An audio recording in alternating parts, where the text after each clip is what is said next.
Au sport d'hiver, absolument tout est question de glisse. Balai, pierre, snowboard, skis ou patin, il faut que ça glisse sur toutes les surfaces et le matériel sportif a bien dû s'adapter.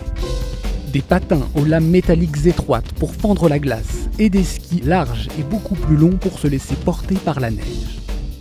L'idée d'inverser l'un et l'autre, de chausser des patins à glace pour dévaler une piste noire ne viendrait à personne. Et voici pourquoi. Le fonctionnement du patin à glace reste encore aujourd'hui assez mystérieux. On pense que c'est l'existence d'une fine pellicule d'eau juste sous la lame du patin qui agit comme un lubrifiant entre le métal et la glace. Mais comment se forme cette fine couche d'eau ?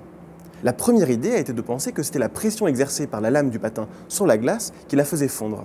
C'est ce qui se passe lorsqu'on prend une ficelle et qu'on l'enfonce dans un glaçon. La pression exercée par la ficelle va briser les liaisons entre les molécules d'eau, faisant fondre la glace. La ficelle s'enfonce ainsi très lentement dans le glaçon. Problème, les calculs ont montré qu'il faudrait que les patineurs pèsent plusieurs tonnes pour obtenir un effet similaire avec la lame d'un patin. On a donc pensé que c'était peut-être la friction du patin sur la glace qui, en provoquant son échauffement, faisait fondre la glace.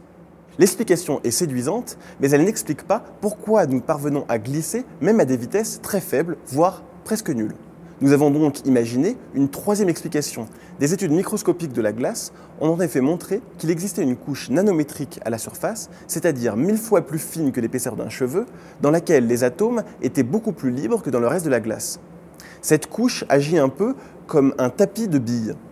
La lame du patin viendrait en quelque sorte rouler sur ce tapis. Pour les skis, le principe est différent.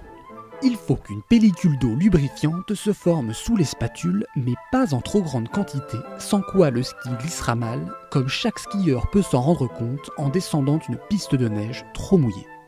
C'est pourquoi les fabricants fartent les skis de descente en les recouvrant d'une fine couche de graisse hydrophobe. En repoussant le surplus d'eau qui se crée sous les spatules, cette couche de farte entretient tout le pouvoir glissant de nos skis.